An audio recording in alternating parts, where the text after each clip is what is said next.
Hello everyone, welcome back to the channel. Last class में हम लोगों ने पढ़ा था फ्रिक्शन, है ना। तो फ्रिक्शन के बाद नेक्स्ट टॉपिक है अपना वर्क, एनर्जी एंड पावर। ठीक है, तो वर्क के बाद एनर्जी, एनर्जी के बाद पावर, ये चीज़ें पढ़ेंगे हम। ठीक है, तो चलो शुरू करते हैं। तो work done bye a force, इसको डिफाइन क्या करें, है ना। यूजली हम क्या डिफाइन करते हैं रियल लाइफ में, प्रैक्टिकल लाइफ में हम बोलते हैं कि जिसने जितना वेट उठाया, है ना, जिसने जितना काम किया, जिसकी जितनी एनर्जी खर्च हुई, है ना, उसको बोलते हैं कि उसने उतना काम किया। ठीक है, सेम थिंग गोज हेयर, है ना। Work done is basically the energy spent, the energy used, है ना, कुछ काम करने में जो एनर्जी लगी। ठीक है, तो वर्क डन को फिजिक्स में मैथमेटिकल टर्म्स में कैसे डिफाइन करेंगे। तो work done is equal to force dot displacement, है ना। तो फोर्स एंड डिस्प्लेसमेंट का जो डॉट प्रोडक्ट है उसको क्या बोलेंगे, वर्क डन, है ना। तो फिजिक्स क्लियरली डिफाइन करता है कि अगर एक फोर्स होनी चाहिए, वर्क डन, किसी को काम का क्रेडिट देने के लिए एक फोर्स लगनी चाहिए और एक उसकी वजह से डिस्प्लेसमेंट भी होनी चाहिए, है ना, और उन दोनों के बीच में कुछ एंगल होना चाहिए, तो ही वर्क डन को मैं कुछ काउंट करूंगा। ठीक है, अब ये क्या है, ये डॉट प्रोडक्ट है ना, डॉट प्रोडक्ट है ये, तो ये क्या होगा, एक स्केलर क्वांटिटी होगी वर्क डन, ये याद रखना है। ठीक है, वर्क डन, एनर्जी, पावर, तीनों स्केलर क्वांटिटीज हैं। ठीक है, ये याद रखनी है, ये चीज याद क्या रखनी है, पता ही है। ठीक है, चलो, तो अब इसमें क्या एफ क्या है, F is the force applied. ठीक है, and S is what, displacement of the point of application of force, है ना। अब मैंने एक इस पॉइंट पे, इस ऑब्जेक्ट के इस पॉइंट पे फोर्स लगाई, तो ये ऑब्जेक्ट इस तरफ मूव किया, तो ये जो डिस्प्लेसमेंट हुई इस पॉइंट की यहां से यहां तक, ये होगा एस और ये होगा एफ। इन दोनों के बीच में जो एंगल है वो आएगा कोस थीटा में। ठीक है, ठीक है, तो चलो अब यहाँ पे वही चीज देखते हैं। ये है एफ इस तरफ डायरेक्शन, इस तरफ है डायरेक्शन एस की, दोनों के बीच में है एंगल थीटा। तो एफ डॉट एस को क्या लिखूंगा, एफ का मैग्नीट्यूड, एस का मैग्नीट्यूड, कोस थीटा, है ना। एक चीज यहां से क्लियर हो रही है, देखो कोस थीटा क्या होता है, कोस थीटा 0 से 90 डिग्री तक क्या होता है, 1 से 0 तक, और 90 डिग्री से 180 तक क्या होता है, -1 से 0 तक, है ना, या कह लो 0 से -1 तक। ठीक है, तो 0 से अगर 90 डिग्री एंगल होगा, ठीक है, तो वर्क डन पॉजिटिव होगा, क्यों, क्योंकि कोस थीटा पॉजिटिव है ना। और 90 से 180 कोस थीटा लेस देन 0 होगा, नेगेटिव होगा, और वर्क डन भी नेगेटिव होगा, है ना। और होगा क्या, मैं उल्टा काम, मैंने फोर्स लगाई और उल्टा काम नहीं हो पा रहा, है ना, नेगेटिव वर्क हो रहा है, समझ रहे हो, एनर्जी खर्च होने की जगह एनर्जी मिल रही है, एक तरह से ये कह सकते हो, नेगेटिव वर्क डन। ठीक है, चलो, तो एग्जांपल से करेंगे इस चीज को, है ना। तो फर्स्ट एग्जांपल देखते हैं। तो नेगेटिव का मतलब क्या, देखो बेसिकली ये देखो, ये इस केस में आएगा पॉजिटिव वर्क डन, इस केस में क्या आएगा, जब 90 डिग्री है 0 वर्क डन, है ना। इस केस में क्या आएगा, जब 90 से ज्यादा है, नेगेटिव वर्क डन, ऐसे ही होगा ना। ठीक है, तो चलो एग्जांपल देखते हैं, एक पूरी एग्जांपल। कह रहा है कि वी फोर्स, वी वेलोसिटी से, एक कांस्टेंट वेलोसिटी से एक ब्लॉक मूव कर रहा है फ्रिक्शनलेस सरफेस पे, है ना। म्यू इज इक्वल टू 0 लिख दिया, फ्रिक्शनलेस हो गया ना। तो कह रहा है ऐसी डिस्प्लेसमेंट हुई तो find the work done by normal and work done by normal reaction and weight reaction, weight force. और तो कोई फोर्स लगी नहीं रही ना, कांस्टेंट वेलोसिटी से है तो इस तरफ कोई फोर्स नहीं है नेट, है ना, फ्रिक्शन 0 है। ठीक है, तो क्या होगा, देखो एन इस तरफ, एस इस तरफ, एंगल 90, तो work done by normal force क्या होगा, ये होगा ना, N into S into cos 90, तो क्या होगा, ये 0 हो गया ना। Same goes for this, work done by weight force. ठीक है, नेक्स्ट एग्जांपल, कि एक बिल्डिंग है, बिल्डिंग के ऊपर एक इंसान खड़ा है, उसने एक बॉल को नीचे फेंक दिया जिसका मास था 2 kg। तो कह रहे इसको इस मोशन में, इस मूवमेंट में वर्क डन बताओ, है ना। तो work done by which force, एक ही फोर्स लग रही है ना, वेट फोर्स लग रही है,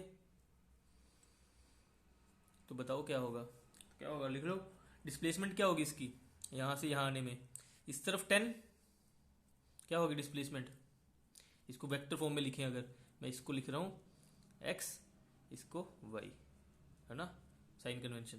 तो वह वेट फोर्स क्या होगी, m इंटू जी, 2 इंटू 10, 20 माइनस जे कैप, 20 माइनस जे कैप होगी ना। और डिस्प्लेसमेंट क्या होगी, यहां से यहां, इनिशियल टू फाइनल वेक्टर इस तरफ, तो क्या होगी 10 माइनस जे कैप। तो वर्क डन क्या होगा, वर्क डन क्या होगा, इसको ऐसे भी लिख सकते हैं ना, -20 जे कैप माइनस 10 जे कैप। तो वर्क डन क्या होगा, -20 जे कैप डॉट -10 जे कैप। तो क्या लिखोगे इसको, -20 इंटू -10 200, जे कैप डॉट जे कैप कितना होगा 1, तो ये आ गया 200 जूल्स। जूल्स क्या है, जे क्या है जूल्स, जूल्स क्या है इसकी unit, unit of work done, है ना। इसको नॉर्मल उसमें लिखे केजी मीटर एंड सेकंड में लिखे तो क्या लिखेंगे, वर्क फोर्स क्या हुई केजी मीटर पर सेकंड स्क्वायर इनटू मीटर, तो क्या बन गया केजी मीटर स्क्वायर पर सेकंड स्क्वायर। ठीक है, न्यूटन मीटर भी बोल देते हैं इसको, जूल भी बोल देते हैं, ऐसे भी बोल देते हैं, है ना। जो स्टैंडर्ड यूज होता है वो जूल्स में होता है, जे। ठीक है, ठीक है, ठीक है, ऐसे भी लिख सकते हैं इसको। अगर वेक्टर फॉर्म में नहीं लिखना, यूनिट वेक्टर में नहीं लिखना, तो ऐसे लिख लो सीधा, एम जी, इस तरफ फोर्स, इस तरफ डिस्प्लेसमेंट, एंगल दोनों के बीच में 0 हो गया। कैसे भी लिख लो ना, अपना अपना तरीका सॉल्व करने का। चलो नेक्स्ट एग्जांपल देखते हैं इसमें, है ना। नेक्स्ट एग्जांपल क्या है, नेक्स्ट एग्जांपल, चलो सीधा पहले ये कंसेप्ट ही पढ़ते हैं, फिर देखते हैं नेक्स्ट एग्जांपल, है ना। नहीं तो इसको बिना उसके भी कर सकते हो, ठीक है ना, बिना उसके करते हैं। चलो नेक्स्ट एग्जांपल, ठीक है। तो कह रहे यहां से एक इसको छोड़ दिया, ये फ्रिक्शनलेस था, म्यू इज 0, ठीक है। तो इस पे जो वेट फोर्स ने वर्क किया वो बताओ क्या होगा, ठीक है। तो अब देखो इसकी डिस्प्लेसमेंट क्या होगी, ये होगी ना, क्या ये होगी ना, कितना होगा इसका मैग्नीट्यूड,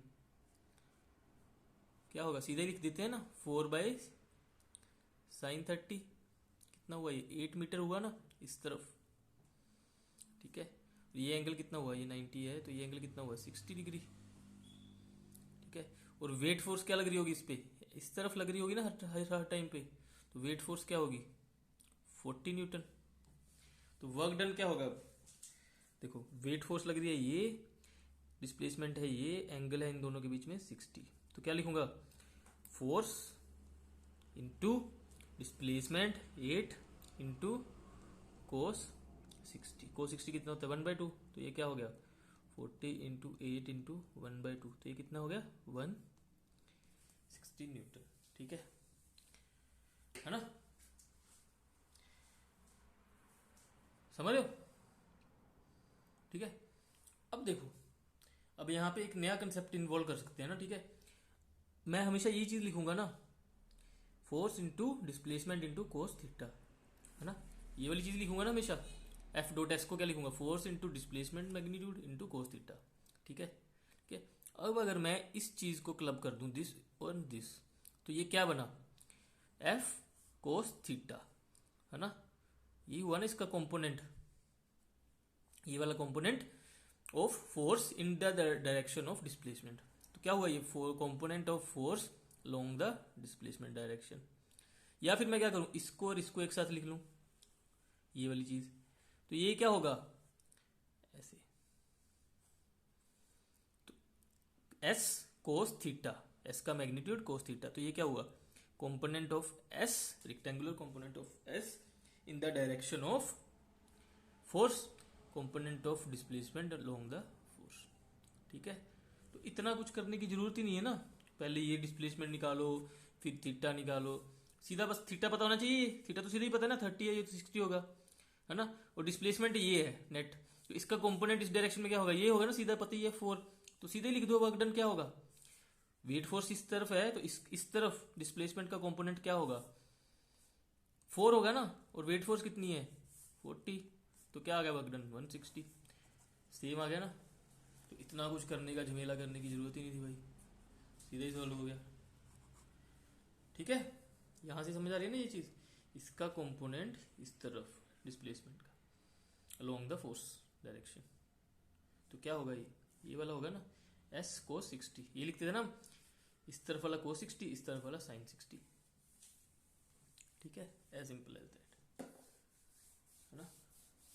चलो फिर नेक्स्ट में देखते हैं और एग्जांपल्स।